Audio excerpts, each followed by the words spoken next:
नमस्कार साथियों, स्वागत है आपका भी अंका 24 यूट्यूब चैनल पर। बहुत बहुत साथियों, आज चर्चा करेंगे जो कि पूरे वर्ल्ड की एक सुर्खी बना हुआ है। वो सुर्खी है एलोन मस्क की पार्टी बनाना। जैसे कि एलोन मस्क ने पहले ही बोल दिया था कि ये जो बिग ब्यूटीफुल बिल है, अगर ये पास हो जाता है तो मैं अमेरिका में एक नई पार्टी बना लूँगा। और उन्होंने इसके बारे में एक एग्जिट पोल कराया। उस पोल में 80% लोगों ने माना कि आपको नई पार्टी बना लेनी चाहिए। एलोन मस्क का कहना क्या है, वो जनरली राष्ट्रपति बनना चाहते हैं या क्या है, उस मुद्दे पर चर्चा करेंगे। उससे पहले थोड़ा सा एलोन मस्क के कारोबार पर नज़र डाल लेते हैं। एलोन मस्क का जो नेटवर्थ है, अगर टोटल नेटवर्थ की बात करें तो लगभग 40,520 करोड़ US डॉलर है। मतलब इसको कैसे समझे, अगर विश्व बैंक की माने, मतलब वर्ल्ड बैंक की एक रिपोर्ट माने, तो भारत की जो टोटल GDP है वो लगभग 10% के आसपास आप मान सकते हैं। क्या एलोन मस्क ऐसा कर सकते हैं? देखो, सबसे पहले अमेरिका की राजनीति को समझ लेते हैं। अमेरिका की जो राजनीति है साथियों, वहाँ पे जो है सेनेट के अंदर टोटल 100 सीटें हैं। और 100 सीटों में लगभग, जैसे भी आपने देखा, 50 और 51 से जो एक बहुमत की जो आवश्यकता पड़ी थी, तो JD वेंस जो उपराष्ट्रपति हैं उन्होंने आके अपना एक बहुमत डाला, तब जाके वो बिल पास हुआ। इसी तरह से जो हाउस ऑफ रिप्रेजेंटेटिव है, जो मतलब छोटा सदन है, उसमें लगभग 435 सीटें हैं। उसमें भी आपने देखा होगा कि 214 और 215 से एक जो बिल हुआ था, बिग ब्यूटीफुल बिल पास हुआ था। तो इनका कहना ये है कि मैं केवल इतनी सीटें लाना चाहता हूँ जिससे मैं छोटी सीटें भी लाऊं, उसके बावजूद भी मेरा एक मुख्य रोल रहे। अगर मैं उस पक्ष में रहूँ ना, तो मैं अपने हिसाब से बिल में संशोधन कर सकूँ। इसी विषय पर चर्चा कर लेंगे साथियों। थोड़ा सा विस्तार से समझ लेते हैं कि बिग ब्यूटीफुल बिल में क्या है। देखो साथियों, क्या है, सबसे पहले तो इसमें क्या है ना, बिग ब्यूटीफुल बिल में इन्होंने 120 बिलियन डॉलर के आसपास में अलग रखे हैं। उस 120 बिलियन डॉलर में से 46 बिलियन डॉलर तो जो है वो मैक्सिको के बीच में जो दीवार बनाई जाएगी उसमें यूज़ होंगे। 45 बिलियन डॉलर जो है वो डिटेक्शन सेंटर बनाए जाएंगे। और लगभग 30 बिलियन डॉलर के आसपास की नई फोर्सेस का निर्माण किया जाएगा। जो नए से सैनिक हैं वो नए रखे जाएंगे। उसके बाद जो अलग पैसा बचता है वो अलग उन्हीं के मतलब डिपोर्टेशन में यूज़ किया जाएगा। डिपोर्टेशन मतलब कुछ अमेरिका में भारतीय रह रहे हैं, कोई मैक्सिको के रह रहे हैं, तो कोई जो है पाकिस्तान के रह रहे हैं, कोई बांग्लादेश के रह रहे हैं। मतलब ज़्यादातर जो डिपोर्टेशन को लेकर पैसा खर्च करने के लिए इसमें वो दिया गया है। और अब इन्होंने जो डेट टू GDP है, मतलब अपनी GDP का 5 गुना, मतलब 5 ट्रिलियन डॉलर के आसपास ये कर्ज ले सकते हैं। तो एलोन मस्क को दिक्कत क्या है भाई, इस बिग ब्यूटीफुल बिल से दिक्कत क्या है, जबकि इसमें तो जो गिफ्ट में मिली हुई संपत्ति है उसको टैक्स से बाहर कर दिया गया है। डोनाल्ड ट्रंप ने बोला कि अगर आपको टैक्स से मतलब गिफ्ट दे दिया आपने किसी ने एक बिलियन डॉलर, तो उस पर कोई टैक्स नहीं लगेगा। या अगर आप किसी को आप कहीं सर्विस कर रहे हैं, नौकरी कर रहे हैं, वहाँ आपको और सैलरी के साथ साथ कोई टिप मिल गई तो उस पर आपको टैक्स नहीं मिलेगा। या मतलब स्टेट ऑफ लोकल टैक्स होता है, उसको बाहर कर दिया गया है। US में जो कल्चर है, टिप कल्चर बहुत जा रहा है। इतना सब कुछ अच्छा है लोगों के बाद भी, इसके बाद में भी एलोन मस्क को दिक्कत क्या है। देखो क्या है, वहाँ पर 2 ही तरह की सरकार रही हैं, या तो रही है रिपब्लिक या फिर रही है डेमोक्रेटिव की। जैसे आपने देखा, बाइडेन आए थे, बाइडेन से पहले बराक ओबामा आए थे। और इनके जो वर्तमान में रिपब्लिक है, इसमें डोनाल्ड ट्रंप, इससे पहले भी जो काल में आए थे 2019 में, उसमें भी डोनाल्ड ट्रंप आए थे। उससे पहले जो एक काल था वो बराक ओबामा का समय रहा है। अब समझ लेते हैं कि इसमें तीसरी पार्टी क्यों नहीं। देखो, अमेरिका में है बहुत सारी पार्टी, बट वहाँ का जो चुनाव का प्रोसीजर है ना, वो थोड़ा सा अलग है। ऐसा नहीं है कि आपके जितने विधायक होंगे उतनी सीटें रहेंगी उसके हिसाब से ना, जिसको ज़्यादा बहुमत मिलेंगे, मतलब अगर 100 में से जिसके 51 है उसी की राष्ट्रपति बनेगा।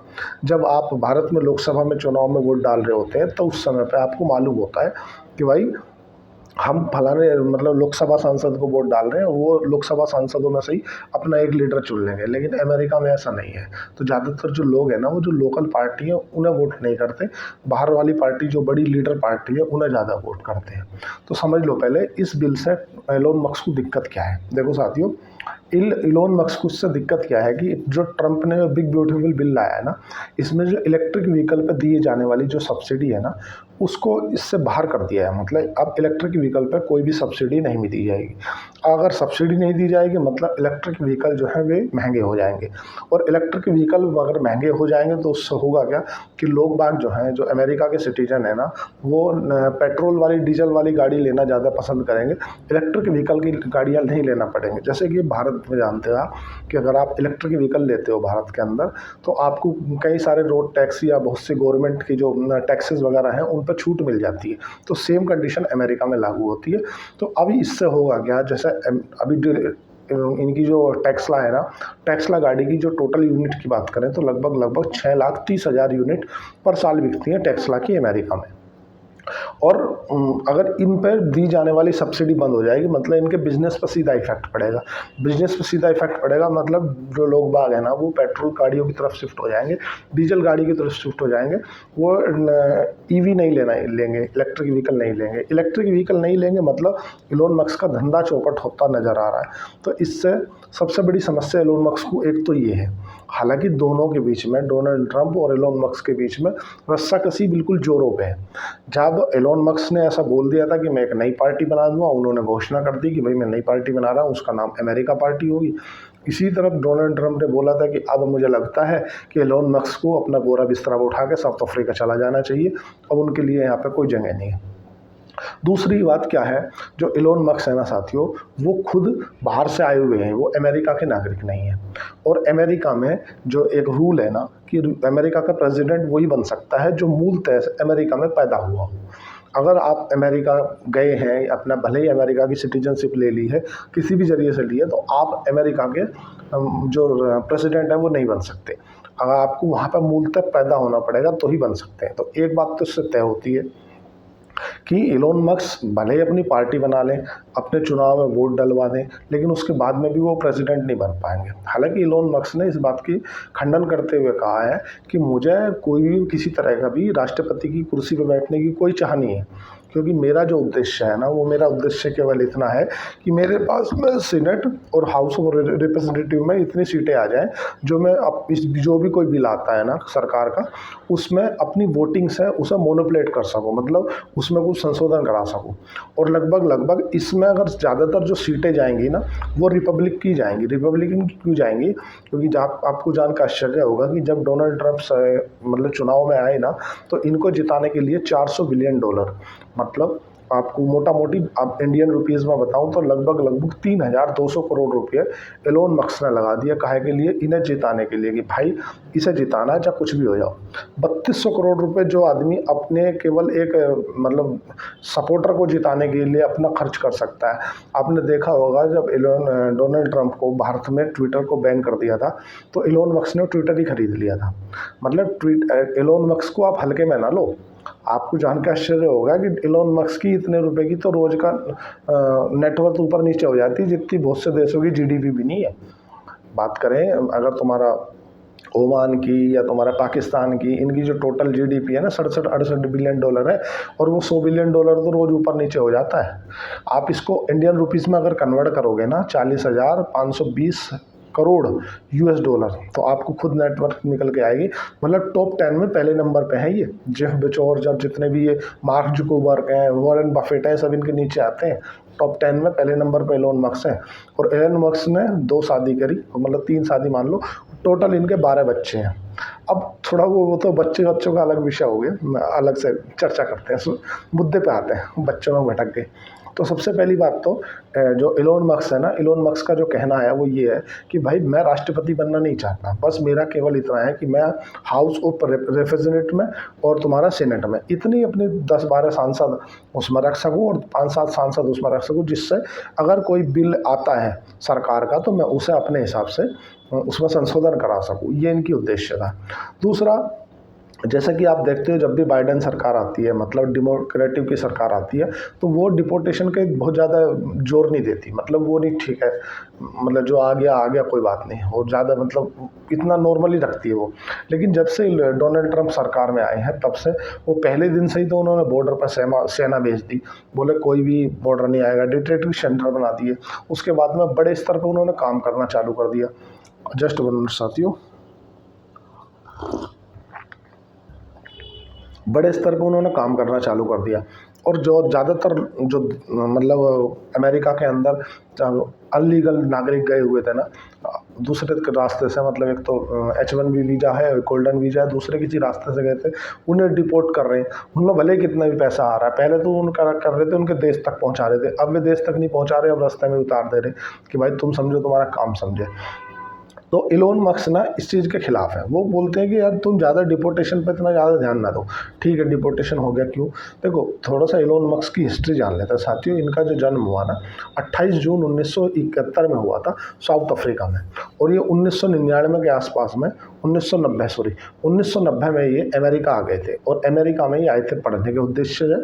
और इन्होंने मतलब वहाँ पे एक शिक्षा का जो संस्थान है उसमें अपना एडमिशन लिया, और एडमिशन लेते हुए वहाँ पर रहते हुए इन्होंने क्या किया, एक कंपनी बनाई और उस कंपनी को बेच दिया। उस कंपनी से बेचने से जो पैसा मिला, इसी तरह से धीरे धीरे अपना कारोबार बढ़ाते गए। इससे पहले ये कनाडा के सिटीजन थे, और कनाडा से अब इन्होंने 2002 में यूएसए की नागरिकता ले ली। अब ये अमेरिका के सिटीजन है। ठीक है, इनकी हिस्ट्री ये, मतलब ये खुद ही डिपोर्ट होकर आए हुए, मतलब एक तरह से बाहर के रहने वाले हैं ये। और इनका जो खुद का धर्म है वो क्रिश्चियन है। 2 शादियाँ की हैं इन्होंने, 12 बच्चे हैं उनके साथ में। अब ये कर सकते हैं 12 बच्चे, दुनिया का सबसे अमीर आदमी है। आजकल तो गरीब आदमी की तो स्थिति ख़राब है, तो 2 बच्चे पालने में उसकी तो पतलून गीली हो जाती है साला। बच्चों का एडमिशन है तो फीस है, खैर वो अलग विषय। तो इनका एक तो विषय ये है कि भाई मैं डिपोर्टेशन के खिलाफ हूँ। आप ये जो बार बार बोलते हैं कि हम इस देश के आदमी को उठाकर उस देश में पहुँचा देंगे, इस देश को उठाकर उस देश में पहुँचा देंगे, भाई ऐसा मत करो। जो आ चुके हैं उन्हें आने दो। बाकी जो है, आप अमेरिका में अपने विकास के लिए, फ्यूचर के लिए सोचो। और इलोन मस्क का ऐसा कहना है कि जिस तरह की आप पॉलिसी ला रहे हो, जिस तरह की आप नीतियाँ ला रहे हो ना, इनसे होगा क्या कि अमेरिका के अंदर जो जीडीपी है, वो जो डेट टू जीडीपी है, मतलब कर्ज है ना, वो कर्ज बढ़ जाएगा। और कर्ज बढ़ने से होगा क्या कि पहले से ही कर्ज बढ़ने के कारण जो वहाँ की बॉन्ड है, मतलब बॉन्ड यील्ड गिर रही है, और अमेरिका का जो डॉलर है वो कमज़ोर हो रहा है। क्योंकि अमेरिका में बढ़ता हुआ कर्ज अपने आप में एक चिंता है, और चिंता इतना है कि डॉलर इंडेक्स गिर रहा है, वहाँ की जो यूएस की बॉन्ड यील्ड है वो गिर रही है। उससे हो क्या रहा है कि अमेरिका की जो साख है वो गिर रही है। साख गिर रही मतलब बेइज्जती हो रही है। तो इसीलिए वो भी चाहते हैं कि भाई वहाँ पे जाए ज़्यादा, आप इस पर पैसा फोकट का खर्च मत करो। 120 बिलियन डॉलर जो आप बोल रहे हो कि यहाँ से उठाकर डिपोर्ट कर देंगे, यहाँ वो सेना लगा देंगे, ये कर देंगे, वो कर देंगे, वो नहीं। हालांकि अमेरिका के डोनाल्ड ट्रंप ने टक्कर दे सकते हैं, क्योंकि 40% के आसपास जो रिपब्लिक है ना, वो एलोन मस्क को सपोर्ट करेंगे। एक ऐसे सर्वे में पाया है कि 40% जो डोनाल्ड ट्रंप की पार्टी के लोग हैं वे एलोन मस्क को सपोर्ट करते हैं। दूसरा जो डेमोक्रेटिव है, जो दूसरी पार्टी है, उसके भी लगभग 15% के आसपास के ऐसे लोग हैं जो कि एलोन मस्क को सपोर्ट करते हैं। थोड़ा सा इनके उस पर नज़र डालेंगे। उससे पहले ये जान लें कि अगर ये सरकार में आ भी जाते हैं तो ये ऐसा क्या करवा पाएंगे। देखो, सबसे बात समझो कि इनका जो सबसे बड़ा बिजनेस है ना, वो है ईवी से रिलेटेड, इलेक्ट्रिक व्हीकल से। इलेक्ट्रिक व्हीकल में आपने देखा होगा कि ज़रा सा चाइना ने नस दबा दी थी रेयर अर्थ मटेरियल की, और डोनाल्ड ट्रंप हाल झुक गए थे। कारण था इलेक्ट्रिक व्हीकल। क्यों ऐसा बोल रहे हो, तो ऐसा क्या? क्योंकि देखो, बात समझो, स्पेस एक्स किसकी है? एलोन मस्क की है। टेस्ला किसकी है? एलोन मस्क की है। जितनी भी एविएशन, इनको एलोन मस्क नहीं कहा जाता, इनको एलियन मैन कहा जाता है। मतलब क्योंकि ये हमेशा एक नया इनोवेशन करते रहते हैं, यार इससे ये कर दो, इससे ये कर दो, ये कर दो। आपको जानकर आश्चर्य होगा साथियों, भारत इतनी बड़ी जीडीपी रखता है, भारत दुनिया की 4थी सबसे बड़ी जीडीपी है, उसके बावजूद भी भारत के अंदर मात्र 4 ही गाड़ी है टेस्ला की, जिसमें कि एक तो प्रशांत रोहिया के पास में है, एक तुम्हारा पेटीएम के जो विजय शेखर शर्मा है उनके पास में है, और 2 मुकेश अंबानी जी के पास में है। मतलब क्या, भारत की मतलब दुनिया की 4थी सबसे बड़ी अर्थव्यवस्था रखने के बाद भी भारत में केवल 4 ही गाड़ियाँ। तो सिर्फ चीन पर नज़र डाल लेते हैं कि चीन में कितनी गाड़ियाँ। साथियों, आपको जानकर आश्चर्य होगा कि चीन में पिछले साल टेस्ला की 6,60,000 यूनिट बिकी हैं। कितनी बिकी है? 6,60,000 यूनिट। आपको जानकर आश्चर्य होगा कि भारत की पर कैपिटा इनकम, प्रति व्यक्ति आय मात्र $2,800 है। मतलब उसको रुपये में कन्वर्ट करोगे तो लगभग 2,40,000। और चाइना की पर कैपिटा इनकम कितनी है मालूम है? $14,000। उसको अगर रुपये में कन्वर्ट करोगे मतलब लगभग 11 लाख रुपए प्रति व्यक्ति आए। चाइना का प्रति व्यक्ति 11 लाख रुपए कमाता है, और भारत का प्रति व्यक्ति 2,40,000 रुपये कमाता है। मतलब हमारा कंपेरिजन कहाँ है? अब बताओ, भारत में मतलब महंगाई क्यों ना बढ़े? या हम इनोवेशन करते ही नहीं ना। इनोवेशन के नाम पे हमारे पास कुछ नहीं है, हम केवल दूसरी कंपनियों का एक चीप लेबर बन के रह गए हैं। भारत की तरफ से केवल चीप लेबर के अलावा दूसरा कुछ नहीं है। अधिकतर सामान हम चाइना से लाते हैं। खिलौने को मार्केट आज हमारी ख़त्म हो गई है, पूरी चाइना की तरफ चली गई, डाइवर्ट हो गई है। हमारे पास में ये 4 टेस्ला गाड़ी होने का कारण क्या है कि जितने की गाड़ी है उतना ही टैक्स लगता है। इसीलिए भारत में मात्र 4 गाड़ी टेस्ला की हैं। ऐसा नहीं है कि भारत में कोई इतनी हस्ती नहीं है, खरीद नहीं सकते। मतलब अगर 1 करोड़ की गाड़ी है तो 1 ही करोड़ गवर्नमेंट को टैक्स है, मतलब 2 करोड़ रुपए की पड़ेगी। तो लोग बाग बोलते हैं यार हटा, 2 करोड़ की खरीदने से कोई मतलब की बात नहीं है। तो इसीलिए हमारे यहाँ पर जो टैक्स स्लैब है ना वो बड़ा झोल झाल वाला है। अगर बात करें चाइना की साथियों, कि चाइना की एक लोकल कंपनी है जिसका नाम है BYD। BYD का जो चाइना के अंदर टोटल मार्केट शेयर है वो 28% है। और भारत की जो मतलब उसकी टेस्ला की बात करें कि टेस्ला अपनी 6,60,000 यूनिट बेचने के बाद भी जो उसका मार्केट शेयर है मात्र 4% है। चाइना में अगर वो 6,60,000 यूनिट बेच रहा है तो उसके बाद में ऐसा नहीं कि टेस्ला 50% पे बैठा है ना, वो मात्र 4% का मार्केट शेयर ले रखा। अभी भी टेस्ला को वहाँ पे चाइना में इतनी अपॉर्चुनिटी दिखती है, उसे लग रहा है कि भाई 96% का तो मार्केट पड़ा है। पूरा जो खेला है ना बिजनेसमैनों का, पूरा खेला है मार्केट कैपिटलाइजेशन का, कि यार मार्केट को कैप्चर कर लो, मार्केट को जितना जो जल्दी कैप्चर कर ले वही। मैं जियो का क्या फंगा है, जियो ने शुरू में सबको फ्री बांट दिए और फ्री में बांट के फिर मतलब क्यों, क्योंकि वो पहले मार्केट पर पकड़ बनाना चाहता था कि भाई मार्केट पर पकड़ ले लो। अगर आप BYD की गाड़ी देखोगे ना, चाइना की लग्जरी जो BYD है, मतलब EV गाड़ी है, इलेक्ट्रिक व्हीकल, वो इतनी बेहतरीन फीचर्स के साथ में है और इतनी सस्ती है। कारण वो अपनी पकड़ बनाना चाहता है, साख जमाना चाहता है कि शुरू में अपनी साख जम जाए वो। इसीलिए उससे टक्कर जो इसको टेस्ला को टक्कर दे रही है वो BYD दे रही है। BYD का 28% मार्केट शेयर है, इसका 4%। तो इसीलिए तो चाइना अमेरिका के सामने झुका नहीं। आपने कभी इस बात को नोटिस किया क्या कि चाइना नहीं झुका, डोनाल्ड ट्रंप को खुद झुकना पड़ा। डोनाल्ड ट्रंप बार बार बोलते थे हमारी डील होने वाली है, होने वाली है, होने वाली है, लेकिन कभी भी चाइना की तरफ से कोई आधिकारिक पुष्टि नहीं आई कि डील हो रही है कि नहीं हो रही। आखिरी में जब इनकी कंपनियां अपने आप को बोलने लगी कि अब हम फाइटर जेट नहीं बना पाएंगे, अब हम इंजन नहीं बना पाएंगे, अब हम इलेक्ट्रिक व्हीकल नहीं बना पाएंगे, तब जा करके डोनाल्ड ट्रंप ने बोला कि भाई रियल अर्थ मटेरियल तो दो, क्योंकि रियल अर्थ मटेरियल तो सबके पास में है, बट उसको जो प्रोसेसिंग करने का जो कैपेसिटी चाइना के पास में है वो और किसी के पास नहीं है। और ज़्यादातर वो नस है, नस इलेक्ट्रिक व्हीकल में वो होता है, फाइटर जेट में वो लगता है, मिसाइलों में अंदर में चिप में वो लगता है। मतलब वो इतना रेयर है कि वो इसीलिए उसका नाम रेयर अर्थ मटेरियल्स है। आज अगर एलोन मस्क अपनी पार्टी बना लेते हैं ना तो डोनाल्ड ट्रंप को झुकना पड़ेगा लाजमी, क्योंकि एलोन मस्क पैसे के मामले में तो कोई लग ही नहीं रहा। एलोन मस्क और डोनाल्ड ट्रंप में हालांकि रस्साकसी जरूर है इन दोनों में, कि वो बोल रहा है मैं तुझे देख लूँगा, वो बोल रहा है मैं तुझे देख लूँगा, वो बोल रहा है तो मैं तुम्हारी जितनी भी सब्सिडियाँ हैं। डोनाल्ड ट्रंप का ऐसा कहना है कि जितनी भी सब्सिडियाँ मिल रही हैं एलोन मस्क को मैं सारी की सारी बंद कर दूँगा। तो एलोन मस्क बोल रहे हैं कि जिस तरह के तुम्हारे बेतुके डिसीजन है ना, वो अमेरिका की जीडीपी को साथ साथ अमेरिका की जो साख है ना उसको और डुबा देगा। क्योंकि आप अमेरिका में पहले ही जो डेट टू जीडीपी है ना, मतलब उनकी जो टोटल जीडीपी है वो $30 ट्रिलियन की है, और उनके ऊपर जो कर्ज है ना अभी भी वो $36 ट्रिलियन का है। मतलब 125% मान लो जीडीपी का 125% के आसपास अभी भी कर्ज है। कर्ज लेना अच्छी बात है, कर्ज बुरी बात नहीं है, बट कर्ज लेकर उधार लेकर घी पीने वाली समस्या आ रही है। वो और भी कर्ज लेने की बात कर रहे हैं। उनका कहना है कि आप कर्ज लेकर उसे सही जगह लगाओ। आप इन आदमियों को जो यहाँ ऑलरेडी हैं उन्हें उठा के डिपोर्ट कर रहे हो दूसरी जगह, और तीसरे उसमें पैसा जो आप $120 बिलियन खर्च कर रहे हो उसे दूसरी जगह लगाओ किसी। एलोन मस्क का कहना ये है। और एलोन मस्क की जो सामने खड़े हैं बाइडन, वो डोनाल्ड ट्रंप, वो बोलते हैं मैं मेक अमेरिका ग्रेट अगेन की बात करूँगा। वो बोलते हैं मैं इन चीज़ों को मानता नहीं हूँ, ये ईवी में जो सब्सिडी मिलती है सब बेकार है।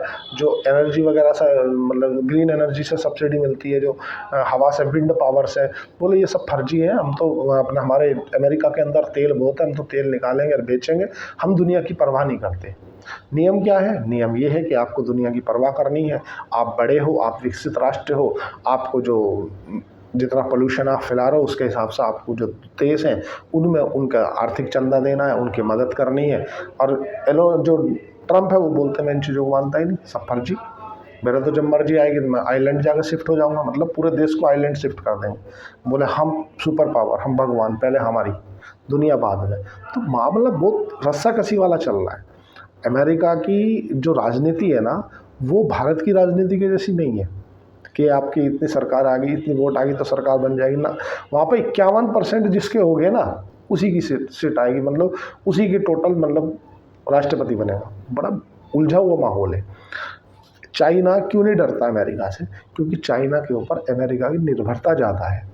हमारे पास में केवल कार्बो जो फाइबर हाइड्रा है ना, उसके अलावा कुछ भी ऐसा सामान नहीं है जो हम जिस पे हम अमेरिका को झुका सकें।